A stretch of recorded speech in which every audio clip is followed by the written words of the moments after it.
Good afternoon from Bulgaria. My name is Filip Kupfer, and I'm glad to welcome you to our joint webinar on gaming in Bulgaria, Poland, and Turkey, as well as on behalf of my colleagues in Warsaw and in Istanbul, and also our colleagues in Ankara. Welcome to all our speakers and to all our participants in Austria. Before we get into details, let me please briefly talk about some technical issues. Please keep all your microphones and cameras muted during the entire webinar. If you have any technical issues, please use the chat. One of our colleagues, either in Poland, Bulgaria, or Turkey, will support you if you face any technical difficulties. If you have any questions, please also use the chats. We will try to answer all of them at once after all speakers have presented. And of course, every participant will receive the presentations after the webinar, as well as the recording, so the webinar will be recorded. Yes, my name is Filip Kupfer. Again, I'm the Austrian Commercial Counselor to Bulgaria, and I'm very happy to present very briefly to you the Bulgarian market and also introduce you to our experts. The Bulgarian gaming market is characterized by a very high degree of fragmentation.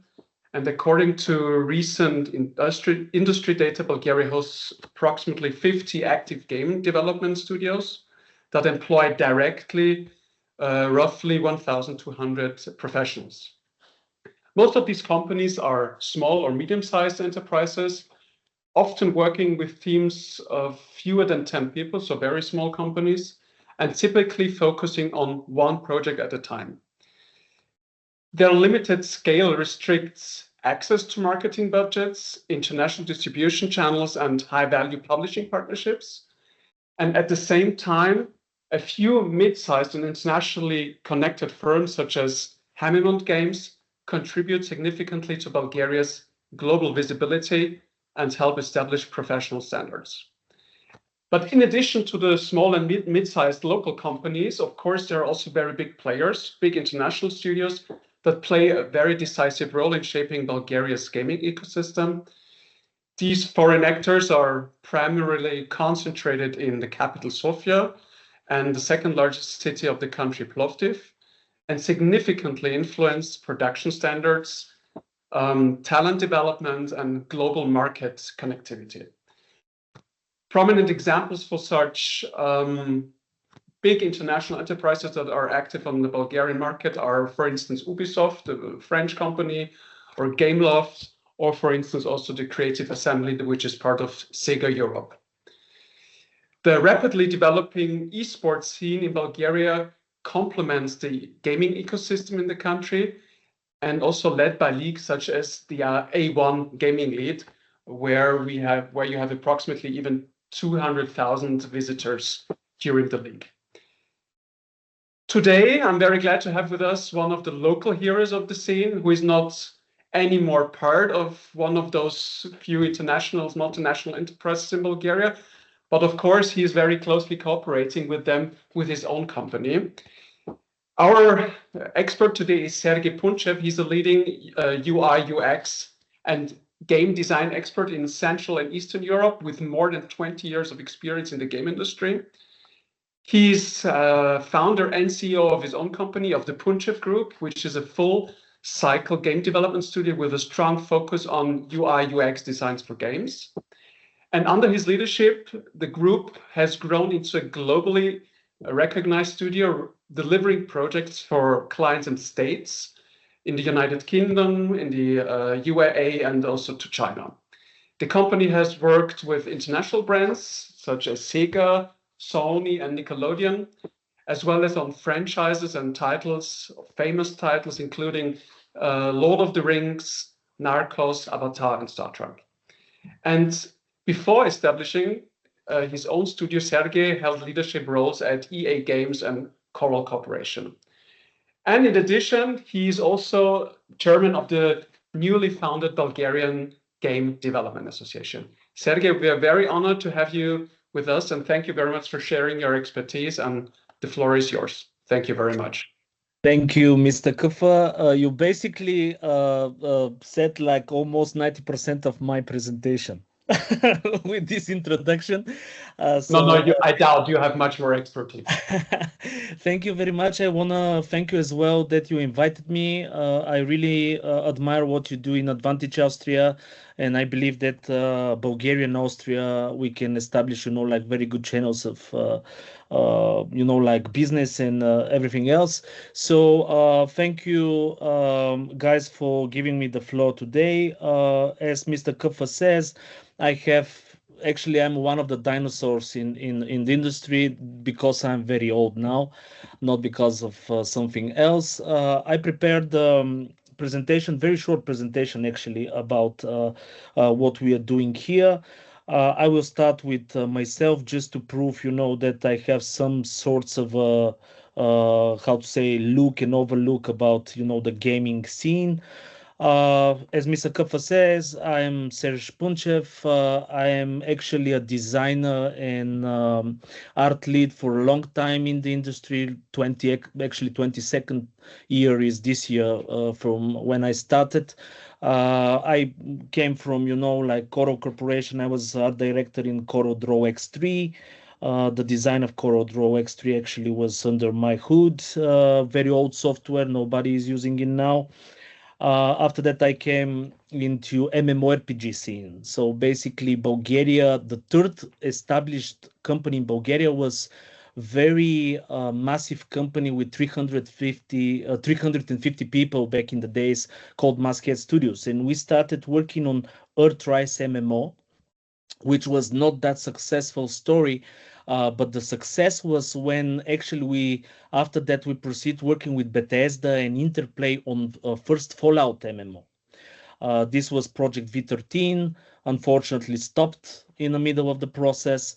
But Bulgaria is a place that I will mention in a bit with very long history of creating PC titles and console titles. Nowadays we are shifting more into mobile, which is, the global scene is going in the direction, I believe. But we have this heritage and history in creating these PC titles and console titles. So a few words again about myself. I have few companies. I have one outsourcing company that is, we believe, the fourth leading company in outsourcing interactions and interactive experience to games.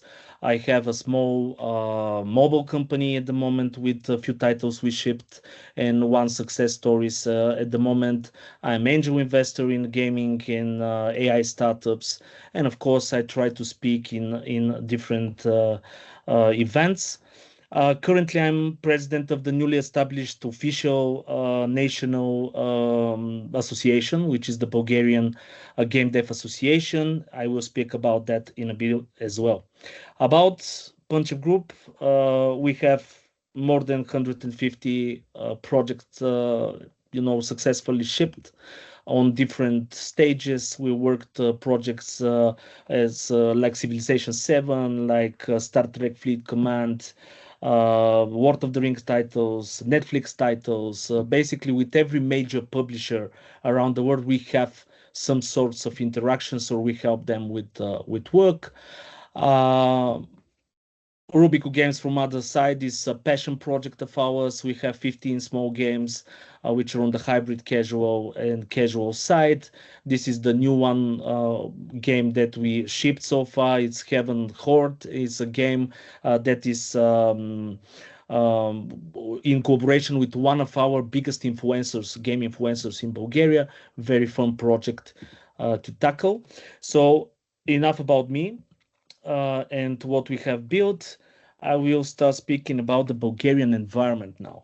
So one thing I want to stress is that... Sorry, I think you have a presentation, right? Can you display it? Sorry? Did I share the presentation or no? Yes, please share your presentation, yeah.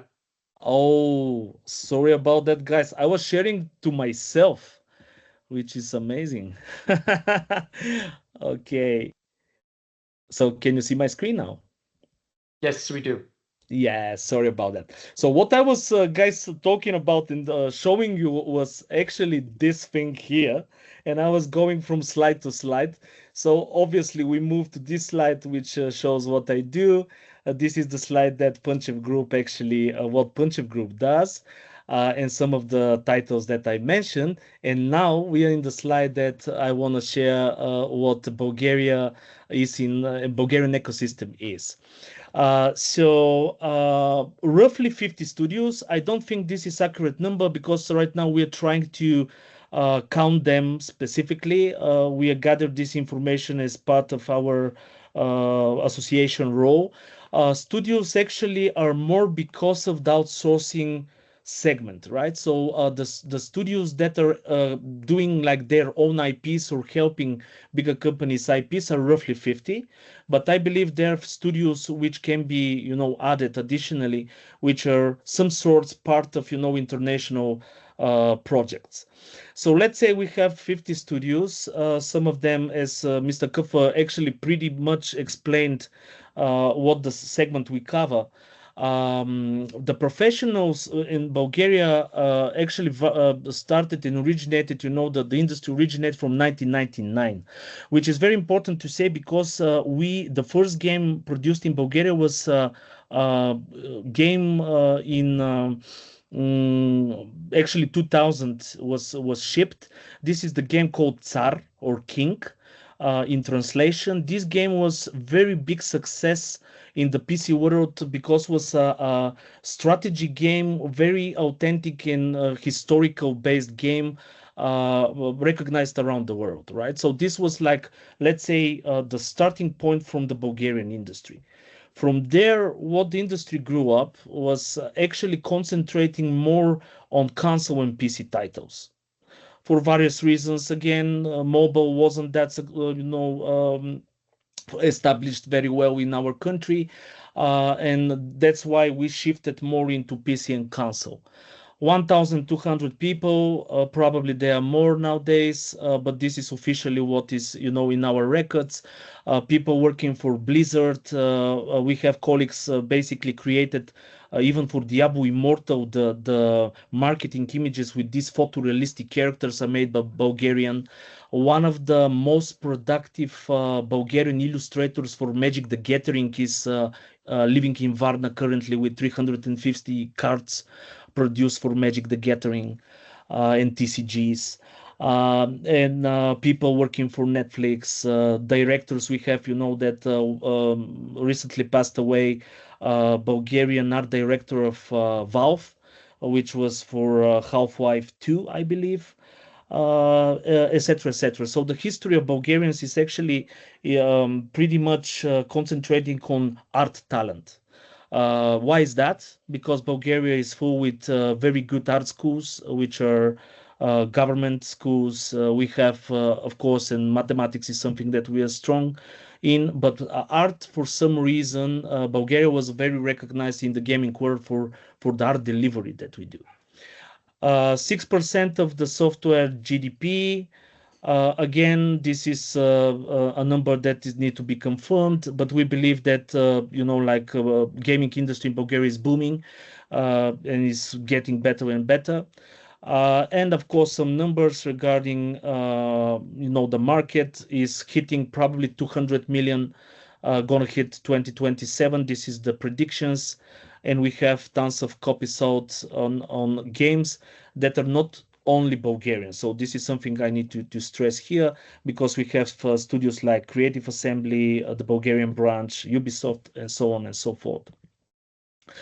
The Bulgarian ecosystem, I divided it into 3 tiers. One is tier A or tier 1. These are the AAA major studios. Hemimon Games, which was mentioned by Mr. Kafa as well, was recently acquired by Paradox Group. This was one of the biggest indie developers in Bulgaria, with more than, I believe, 20 titles privately, created. Titles like Tropico, which is a huge franchise, Jagged Alliance 3, Surviving Mars, which is a very big hit in Steam. But this was acquired by Paradox last year. So Hemimont now officially is a Paradox studio. They proceed creating amazing AA to AAA titles. Creative Assembly Sofia is responsible for Total War Troy, also rewarded title. The studio was solely responsible for the creation of it. And of course, Ubisoft Sofia is one of the most recognized across the Ubisoft family, because Ubisoft Sofia started as a supportive studio back in the days, and started with, making some DLCs, creating some parts of games, not like entire games, and climbed to the position that this year even they gonna do I believe, the new Assassin's Creed. So it's something that is very, like recognizable in the Ubisoft family. Amazing specialist, really a big studio at the moment. So these are the tier ones. What is happening though with the rest of the game companies? So I started my career in Masthead Studios, as I already mentioned. Masthead Studios currently is inactive. From, I believe, 2 years ago. It was really huge studio, completely shifted to mobile games, which was one of probably the problems in strategic. But Masthead Studios is one of them, not inactive, but worth mentioning, because most of the talent originated from there. Before Gameloft, before, Ubisoft branches, there was Black Sea and Masthead Studios and Hemimont, those three companies. So tier two companies, at the moment, Imperion Wine is Steelfront. Imperion Wine created the signature game Imperia, obviously, on Wine, which was, and it is currently a browser-based strategy game. It's currently with 45 million users, a very big success story. From other hand, we have also Access Software, which is privately held company, by the way, one of the indie companies here. They started with the browser-based games. Can Wars was, the most emblematic title. Right now, they're shifting to mobile, and they have a Lady Popular, a game that is really popular in the mobile world. You can check it out. So I can say they're like iconic indie studio. It's worth checking their website. They do really good job. Black Sea Games is a company that works on Knights of Honor 2. They stopped it at the moment, and the project is freeze, but we believe they're gonna, restart the project soon. And of course, our companies, which are outsourcing companies, I will not stress, on that. So tier three companies is something that we try to focus on now, because we believe Bulgaria and Eastern Europe was looked as a area of talent that is cost effective, but it's outsourcing. Right now, what we believe and we try to do is to establish our own IPs, our own voice in the game industry. That's why we, with my colleagues, we started BGDA, because we believe that there is like some very interesting garage studios that create amazing MVPs, interesting, stories and games that are gonna penetrate the market. So tier three companies, we have publishers, global publishers like Crazy Labs, of course. They're not like in the tier three. They don't deserve to be here, but it's worth mentioning because Crazy Labs established a very big chain of creating mobile games. And when they originated and started, 5 of their iconic games was done here with Bulgarian teams, which is Jumanji Epic Run, one Disney game, which is the Ladybug and the Cat Noir, and few others, which was really, really success stories created by Bulgarian teams. So right now what we have is obviously Gameloft. We have like 30 plus indie small studios which create 1 or 2 titles, as Mr. Kaffa says. and all of those can be, like seen soon and can be looked at the BGDA website, which we try to showcase, the success stories. We have 2 minutes. Yes, sorry. 2 minutes. 2 minutes. Okay, Yeah. very fast, very fast. Where is my presentation? So, obviously, what Bulgaria ecosystem looks like is a talent hub.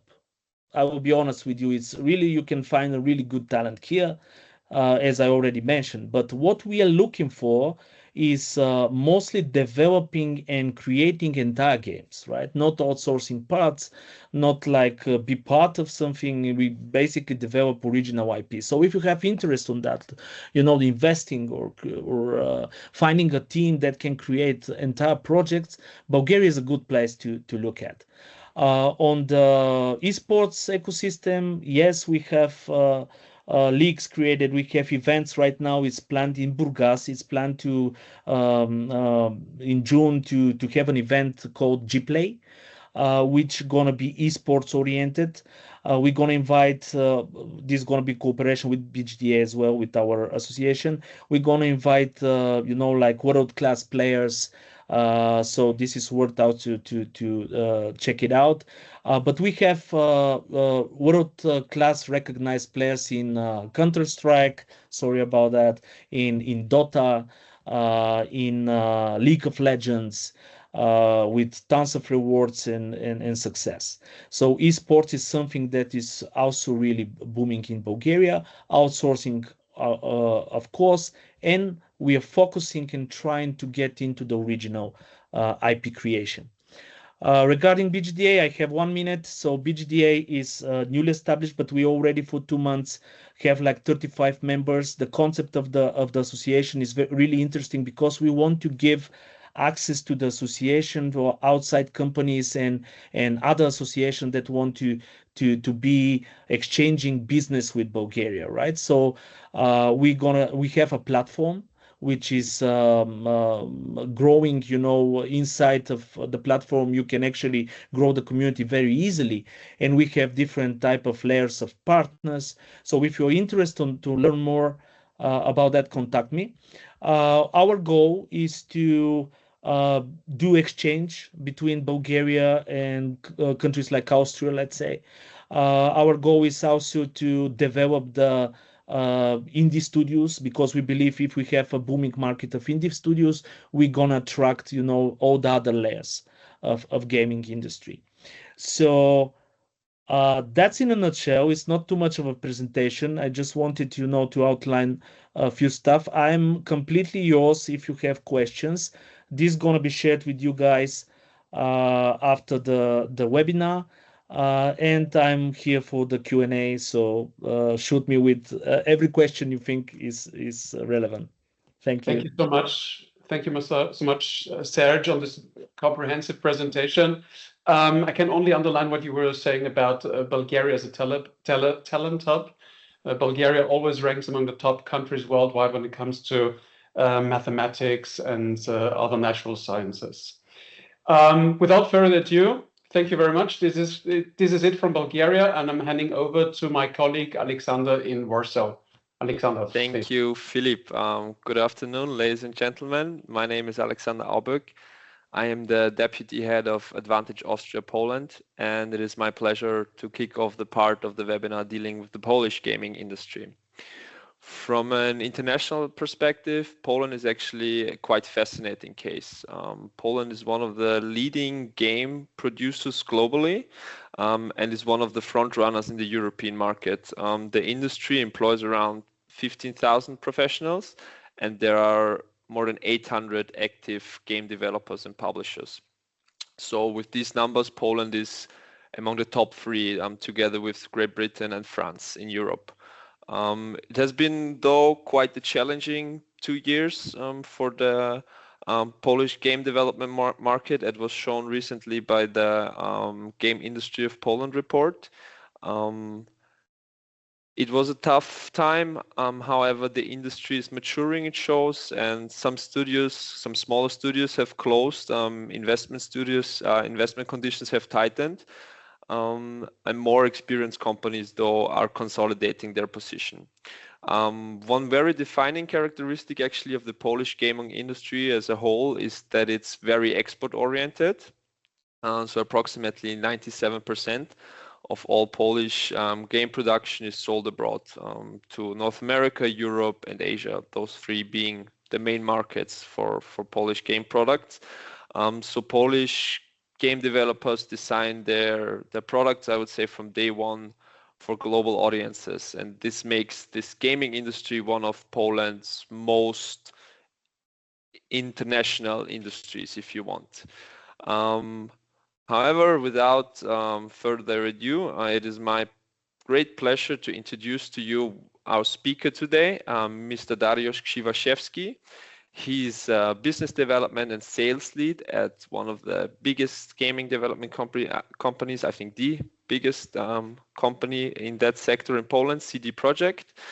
CD Projekt is one of the companies that shaped Poland's global reputation in the game development and demonstrated how Polish studios can successfully build worldwide franchises, which we will hear, I hope, and reach millions of players across markets and platforms. So, Dariusz, thank you very much for joining us today. The floor is all yours. Yeah, thank you so much. I'll start with maybe trying to share my presentation at first and continue from that. I hope we will be successful. So the ultimate, can you all see my screen?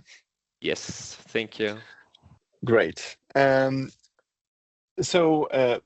Alexander, that's everything you said is correct, and I want to say the same what Serge was referring to, that you basically covered the 90% of my presentation as well.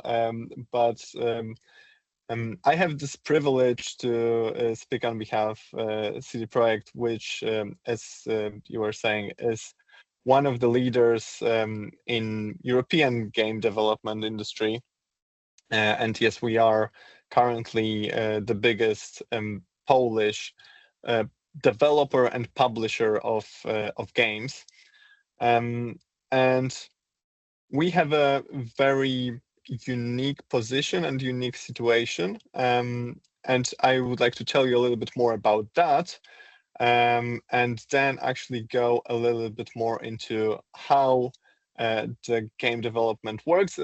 I know probably the majority of you already know that, but just a reminder, and then dive a little bit more deeper into the Polish ecosystem in general. So just a small introduction from me. As Alexander said, I'm currently the business development and sales lead at CD Projekt, which means I'm responsible for basically everything connected to from selling our games on Steam, PlayStation, Xbox, to selling physical boxes in Japan, South Africa, and basically everywhere you can possibly imagine.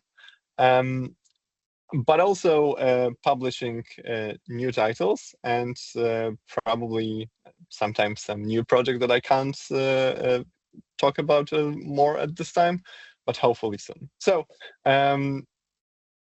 talking about CD Projekt, who we are. For those of you who haven't heard about us, we are basically all about one thing. And we are all about AAA narrative-driven RPGs that, as I like to say, we are not merchants of games, we are merchants of sense in a way. We don't try to sell you on the specific gameplay gimmick. We try to provide you with the story that you can be reliving and sharing and discussing with your friends and family for years to come. And this is actually the key of our business, and it has been for a while now. However, it wasn't always like that. CD Projekt actually started as a distribution partner for many Western studios back in the 90s. And actually, I don't know whether you've heard about it, but CD in CD Projekt actually doesn't stand for CD-ROM, as some of you probably might have suspected. It's actually from Centers for Distribution, because this is what we were doing at the very beginning. After almost 20 years of pretty successful run with distributing and localizing foreign titles into Polish and Eastern European markets, we actually moved on to create our own IP, and we started out with Witcher 1, which started the great trilogy that I will talk about a little bit more. But also, we were expanding globally to not only have more offices in Poland, that we expanded from Łódź to Warsaw, then from Warsaw to Wrocław and Kraków, but also very recently, by very recently I mean in the last 2-3 years, we expanded pretty heavily into North America, and we right now have basically 2 major development hubs. One is located in Warsaw, and this team is working mainly on the Witcher IP, and one in Boston, which is mainly focused on our next cyberpunk game. We also have a team in Vancouver, which is mainly research and technologically oriented. They are doing all stuff related to games, from figuring out rendering optimization to artificial intelligence implementations into our games, basically all of that. So moving on to what we are known for and what is actually the core of CDPR's business is, of course, our games, and we are mostly known for 2 of them. One is, of course, The Witcher, and as I said, it's all started with The Witcher 1 in 2007, and then with a humble, by today's standards, beginnings, but not so humble back then, start with The Witcher 1 in 2007. We moved on to Witcher 2, and then finally we achieved something which I still consider to be one of our greatest achievements, which is The Witcher 3, which currently sits at over 60 million copies sold globally, which positions us as positions Witcher 3 as one of the most selling games of all time.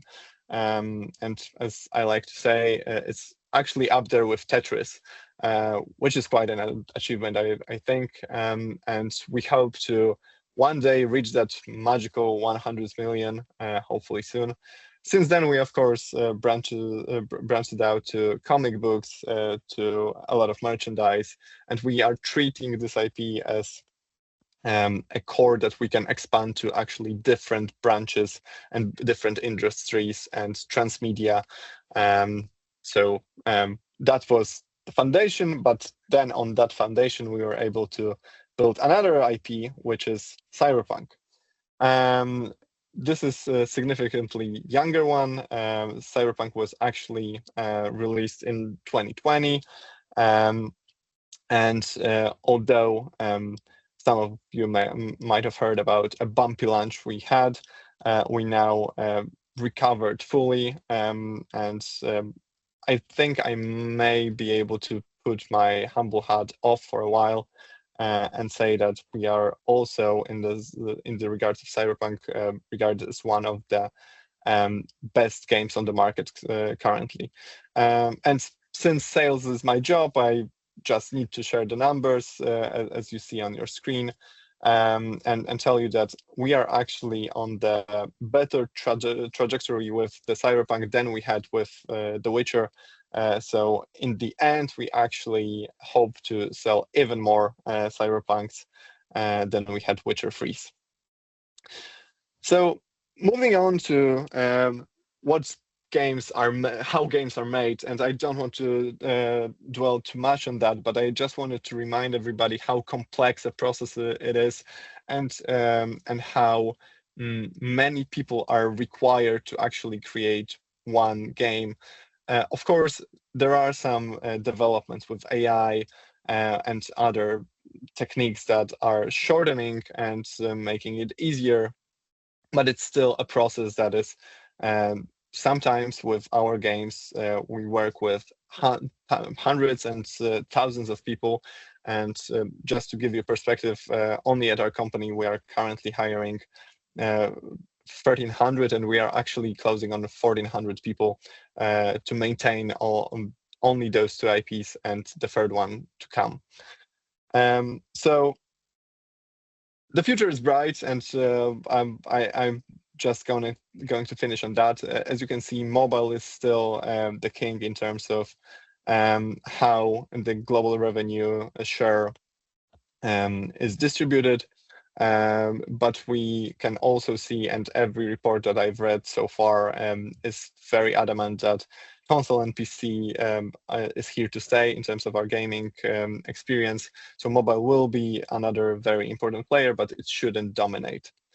And moving on to Poland, and I'm probably just repeating what Alexander said, but yes, we are currently, according to newest data, having about 800 producers, the developers and publishers. Although a very important stat about that part is that the majority of them are actually below 5 people, and there are only a few companies that are actually hiring more than 50 people in Poland, and it's rather rare to have such big ones. But in terms of the employment, yes, we are hiring about 15,000 people right now in Poland, which puts us in the very top of games industry's workforce in Europe. And I think with the trajectory we've been seeing from Ubisoft, so biggest company in France in terms of games industry, it seems like we may be surpassing France fairly soon in terms of the number of employees working for us, and which would position Poland's game dev industry as the biggest one in the EU and second biggest one in Europe, probably. Yeah, I'm seeing that I'm basically out of time, so I'll call it a day, but I'm here for Q&A and whichever other questions afterwards as well. Thank you so much. Thank you so much for that short introduction of one of Europe's biggest gaming development markets, and from a company which produced, I just looked it up, the 8th most successful game of all times as it stands currently. So thank you very much for that, and it's my pleasure to give the next part to Turkey. So Stefan, to you. Thank you very much, Alex. Good afternoon, everyone. My name is Stefan Psota. I'm the Deputy Trade Commissioner for Austria and Turkey. We've heard a lot about big game markets. Probably Turkey might be the biggest. Recent reports said that we have 50 million gamers in Turkey. This is including mobile gamers as well. But because we've running the clock down, and I want to give as much as possible time to our speaker, Berkay Kani, I'll say 2 things about the Turkish market. We're going to focus on esports, and we're going to focus on developers. And I think there's 2 reasons why, in a market of roughly $1 billion in 2025, and with a growth of 25%, Turkey is special. I think the reason why it's special is the passion. We all know from football clubs, Galatasaray, Fenerbahce, Besiktas, Turkey is incredibly passionate, a very emotional, very emotive country, and I think it shows in their esports market. I think that's one of my reasonings why they are so strong in this and why there is so much movement in this. And the other thing is ingenuity, efficiency. Turkish companies have been fighting with inflation for something about 60 years. So you always have to be on your toes. You always have to be efficient. So that's why indie game developers such as Nocta can be really successful with some of their games, or why a developer such as Dream Game can really hit with Royal Flush, can really hit the market in the way that Candy Crush has done. And I think that's something that is quite special about the market, and why it's one where Austrian companies should look at. And that's what we want to do with this webinar for you, is to give you the opportunity to make connections, start partnerships, and learn from each other. Before I give to Berkay, one more thing to the audience. Please ask your questions in the chat. We said before, there's a Q&A as well. We want to have an interaction as much as possible and connect you with our speakers. And this now I give the floor over to Berkay Kani from SA E-Sports. Please, Berkay. Thank you, Stefan. Hello, everyone. This is Berkay from SA E-Sports. As Stefan said, today I will be giving some brief introduction about the Turkish gaming market and as well as esports market. Let me share my screen first.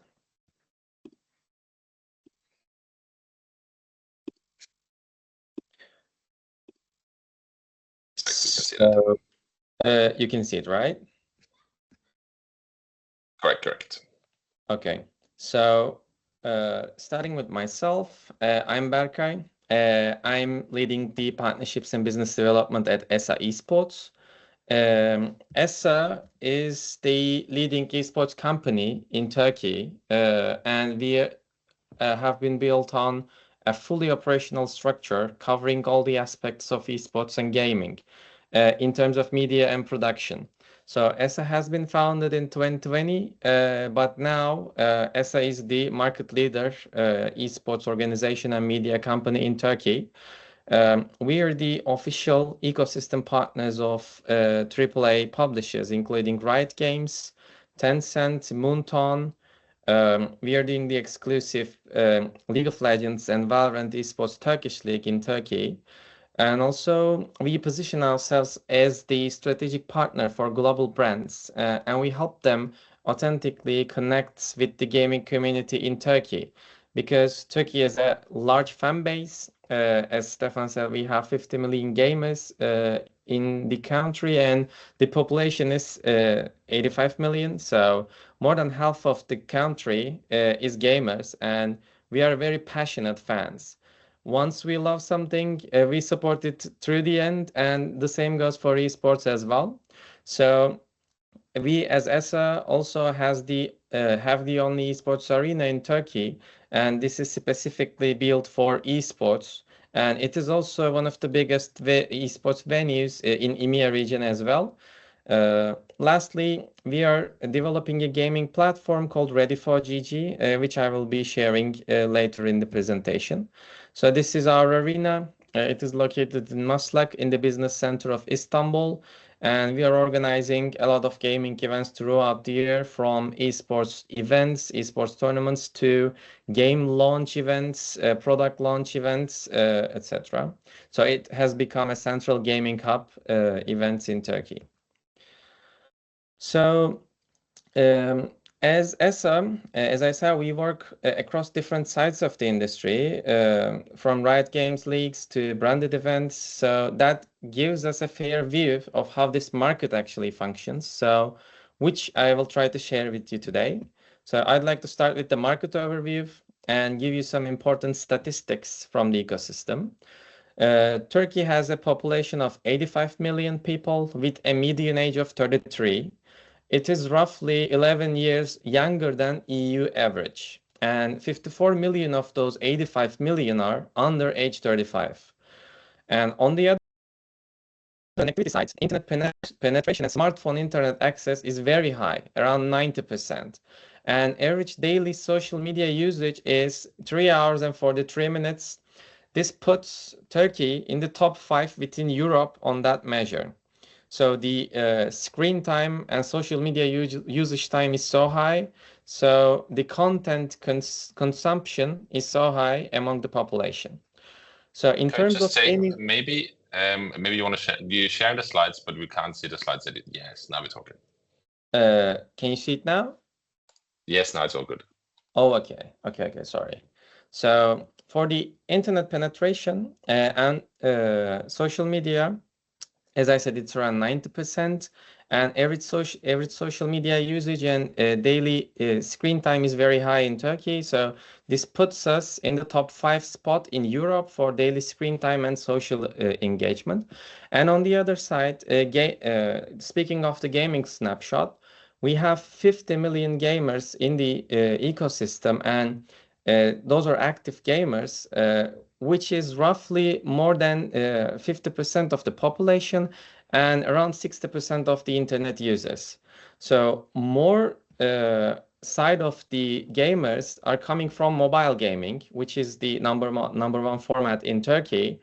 It is around 67%, and PC and console players are growing fast, and also the production of PC and console gaming is growing rapidly, which I will be share later on. But the opportunity in the market, we have a massive, young, and very well connected audience, which is ready to consume gamers, and the gaming is a lifestyle to the Turkish population and gamers in Turkey. So speaking of the platform breakdown and esports, as I said, 47 million people are active mobile gamers, and from that 47 million active gamers, we are generating $649 million of revenue, which global AAA publishers are fighting for the players in Turkey. And PUBG Mobile, Mobile Legends, Royal Match, they are the biggest ones right now in Turkey. Since we are the partners with Tencent, Moonton, and the other publishers, I can tell you that PUBG Mobile alone has more than 4 million daily active users in Turkey. And they have partnered up with football clubs, including Fenerbahçe, Galatasaray, and Beşiktaş.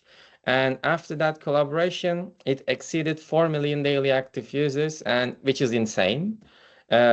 Following with Brawl Stars, Mobile Legends, and those are also have more than 500,000 daily active users. And Royal Match is produced by Dream Games, as Stefan mentioned, which is right now the most valued Turkish game company of all time.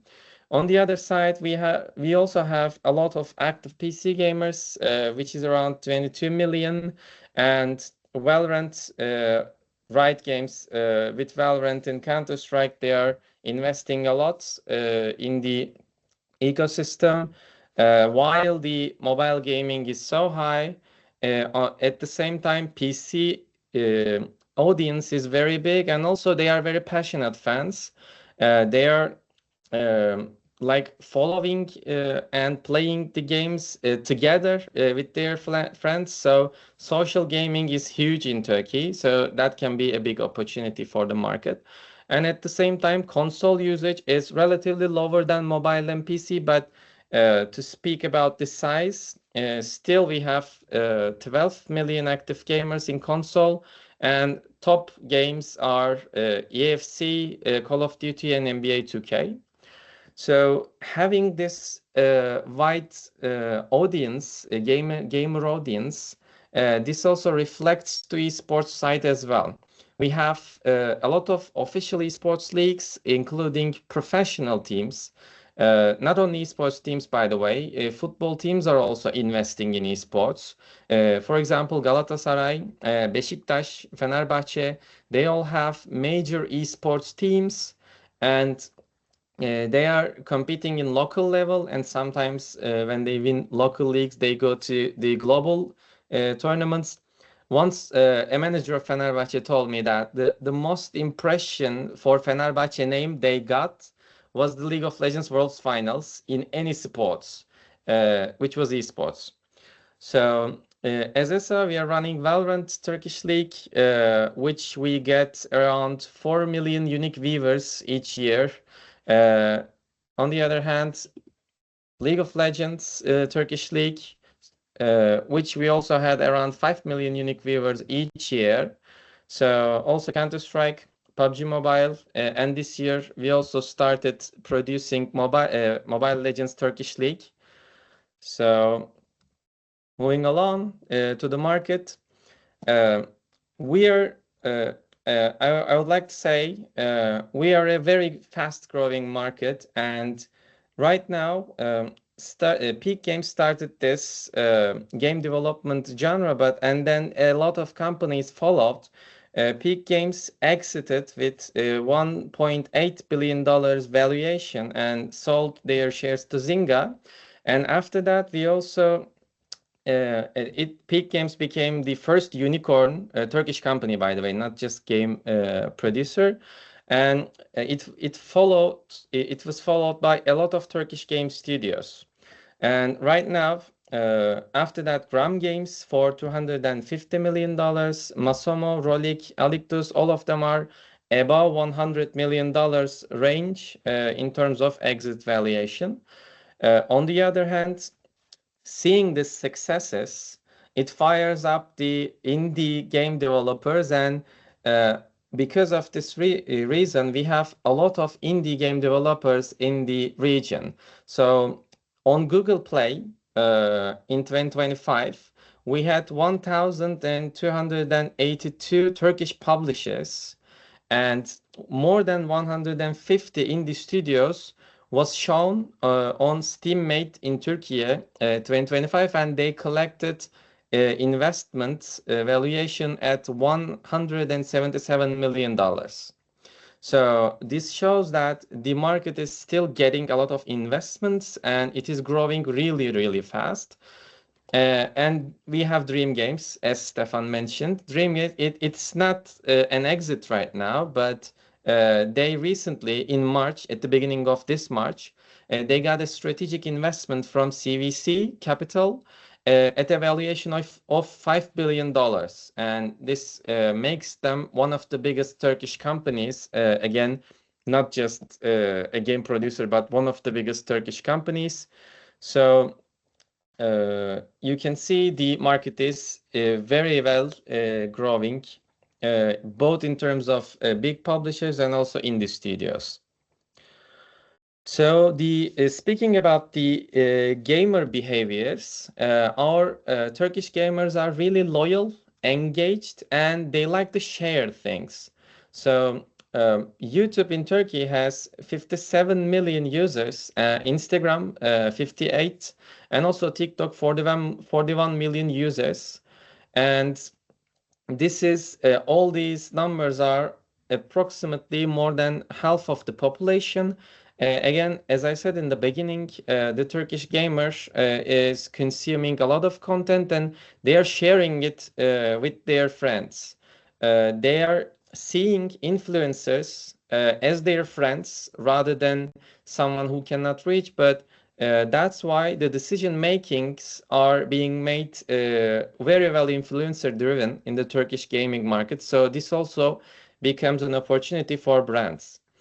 At the same time, we can wrap it up in the next 1 or 2 minutes, Berkay. So we have a little bit of option for questions.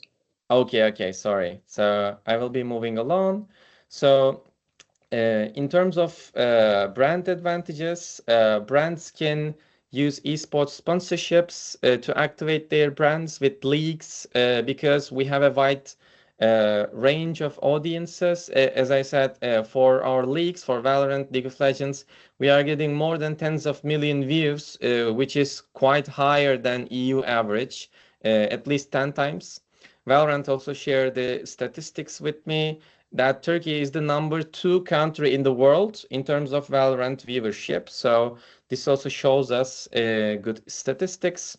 As ESA, we also worked with more than 35 global brands already, and we are helping them engage with the local Turkish gamers and as well as EMEA region. So some events we organized with some global companies, BTC Türk Game Fest. We reached a lot of players in the tournament across 6 games, similar for Intel Masters Reloaded. And we had physical finals at ESA Arena. You can see we also incorporated the cosplay contest.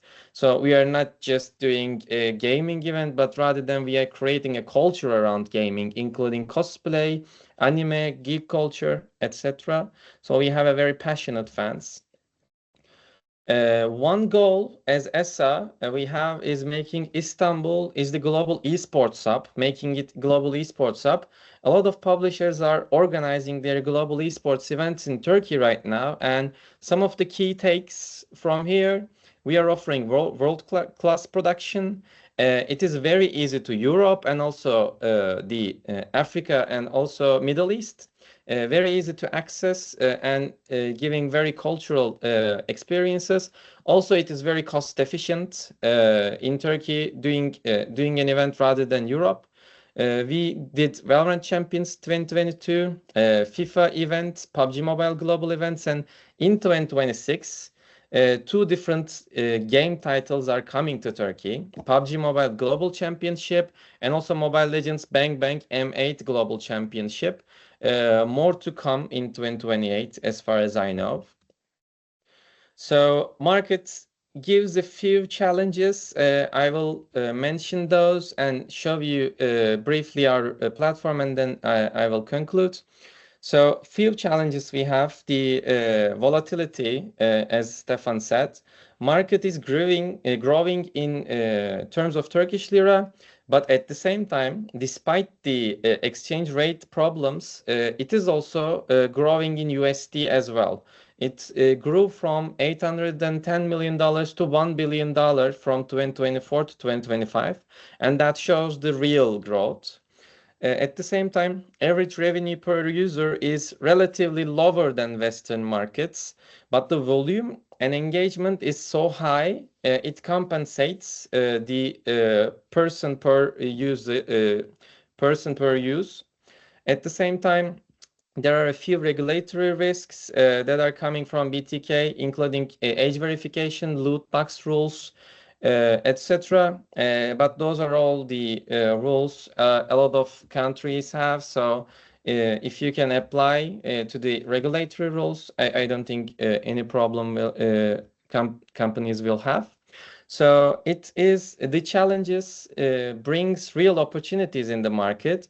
So Turkey is a great market to invest in terms of gaming and esports ecosystem right now, because the numbers are growing in terms of the player base and also in terms of the revenue. So this was all my presentation. Stefan, if I have a minute, I would be very happy to show the platform that we are building briefly. But if not, that's also okay. Show the platform, get it up, and at the same time, I'll just talk quickly, and I'll mention to Derek from City Project Red. Have you seen the question? Good. Then I'll call you afterwards, after Berke has just shown his platform. Then I'll call on you to answer the question, okay? Okay. Perfect. Thank you. Back to you. So this is the platform that we're building right now. With our partnerships with publishers and brands, we are creating a hub-based platform so that brands can open their hubs in the platform.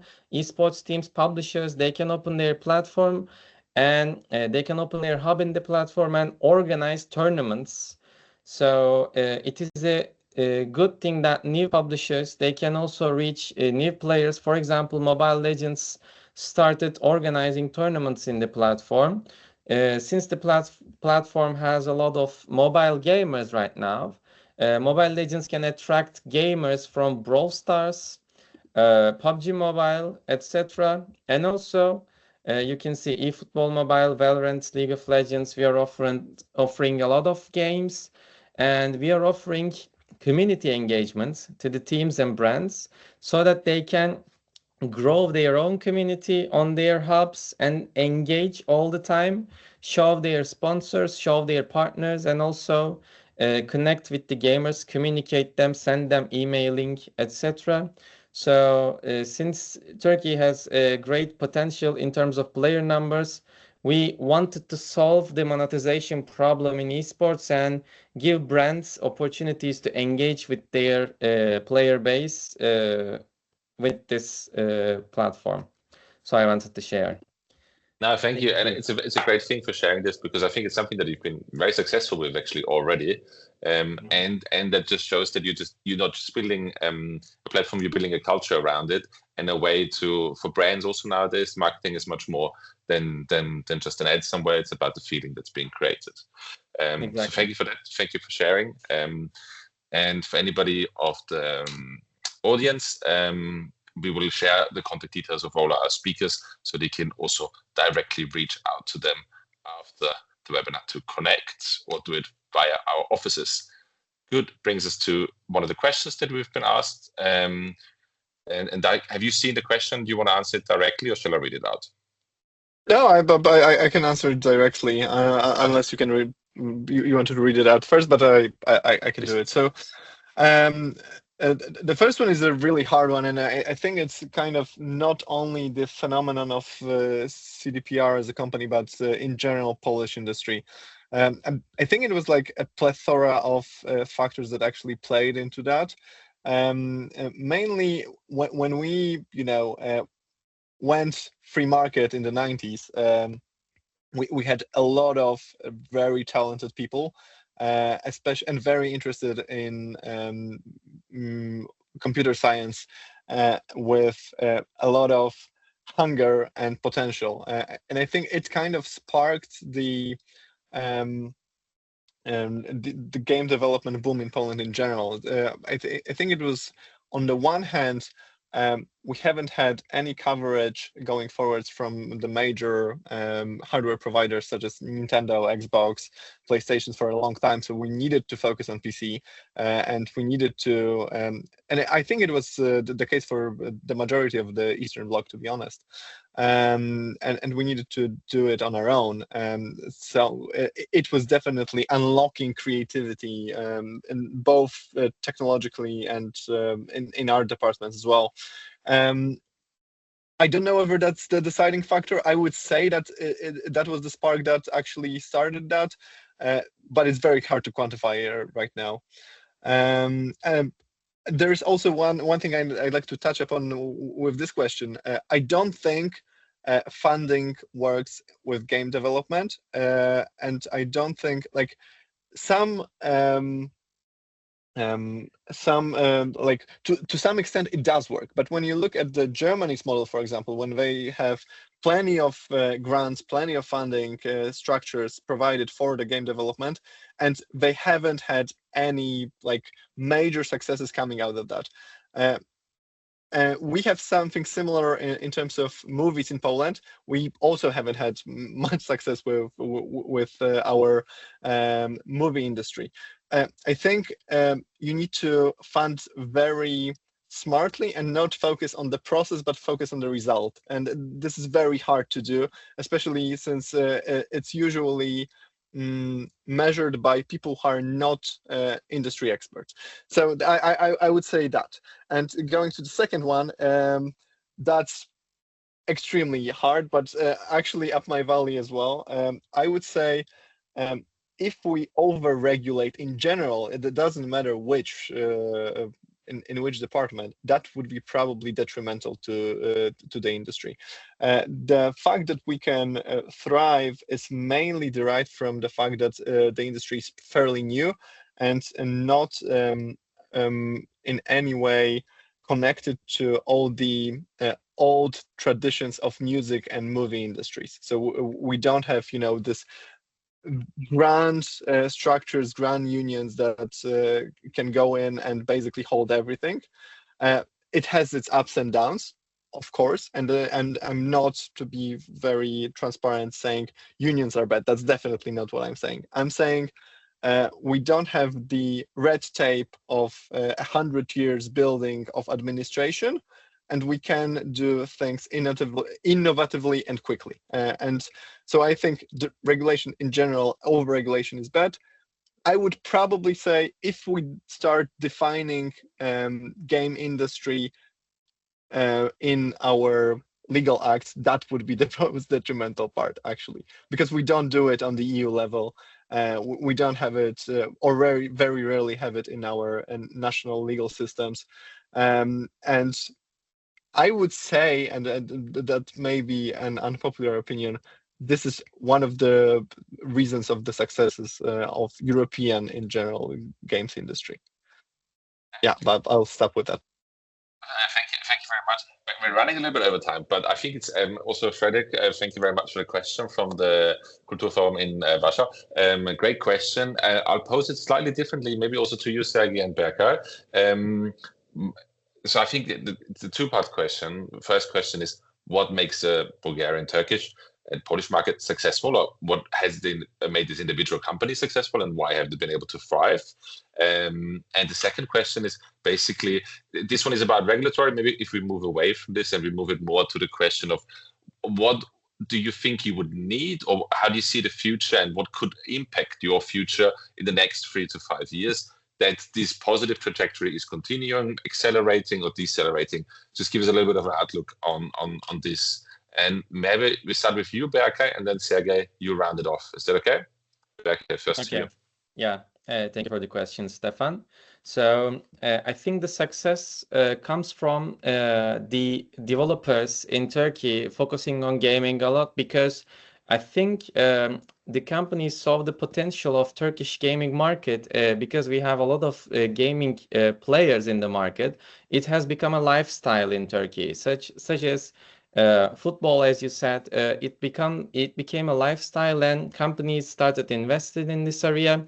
And we have a lot of talented developers, software developers, who are focusing on this area specifically for years. So it started a culture, game development culture. And then after seeing Peak Games' success in this area with a unicorn exit, and then a lot of companies and investors turned their heads to this industry. So same goes for esports as well. Riot Games started an investment in 2013 with their Turkish league.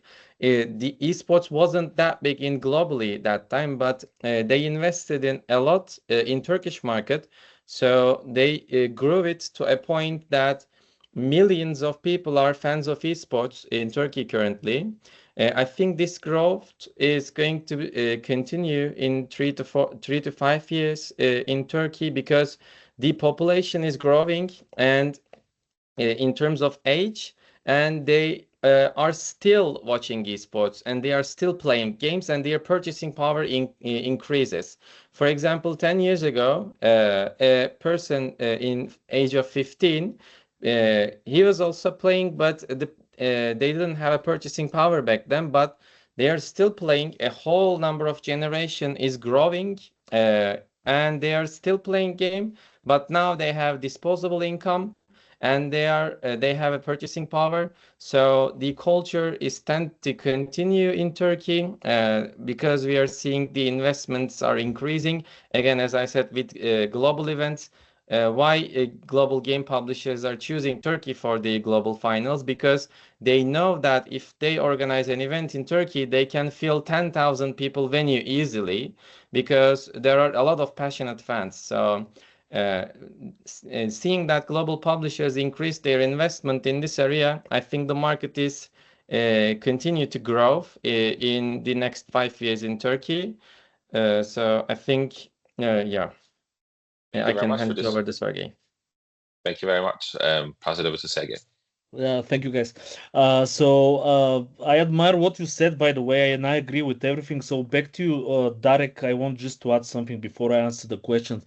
I recently talked with Tukbek Oleg, which is from the Turkish Game Association, very good friend of mine. And he says exactly that. It's like he doesn't believe in investments directly in the games because it doesn't work as a model. But what works as a model is investments in user acquisition and selling the games, which is basically development needs to be taken by the studios, but the the toughest job, which is to sell the game, and after that, like be visible on the market, needs, of course, some help and investments. So regarding the success, I'm not gonna talk about the current success in Bulgaria, because you see these are three totally different size markets. Poland obviously is the Silicon Valley of the gaming, and we believe that as well in Bulgaria. And Turkey as well, they're booming. Bulgaria is quite, like a small market compared to that. But for Bulgarian, it's very successful because Bulgaria is a very small country, right? And the numbers are impressive.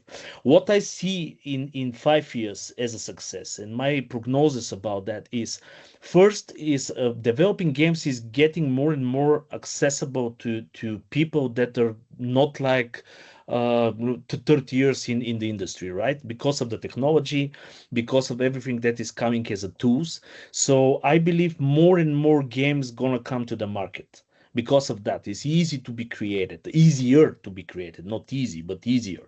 So one thing is definitely is market that gonna, like develop more and more.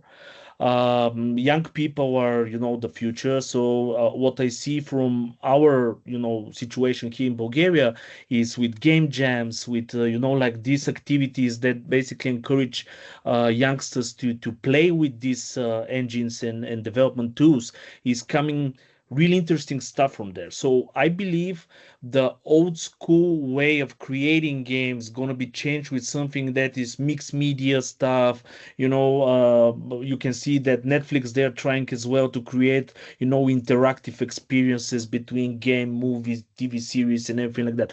So in one point, the format probably gonna change. New ways of creating games gonna come, easier, etc., etc. The market gonna become bigger and bigger. So this is like a bright future for what I see. For Bulgaria, as I said, what I believe is a success story, and what actually happened here is the legacy. I believe in legacy, and I believe in the education and the mentality of Bulgarian designers and programmers, that we still gonna have a mark on the map, and gonna grow this mark on the map, because this is what we are good at. We have, like, on the IT segment, we have unicorn companies as well. On the gaming sector as well, for a small country, as I didn't mention, but we have a company that sold for 100 million last year, Casualino. They sold to 52 Entertainment Group.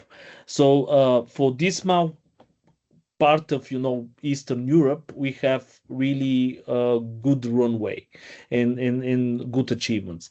So this is what I want to add, and yeah, thank you very much again for giving me this opportunity.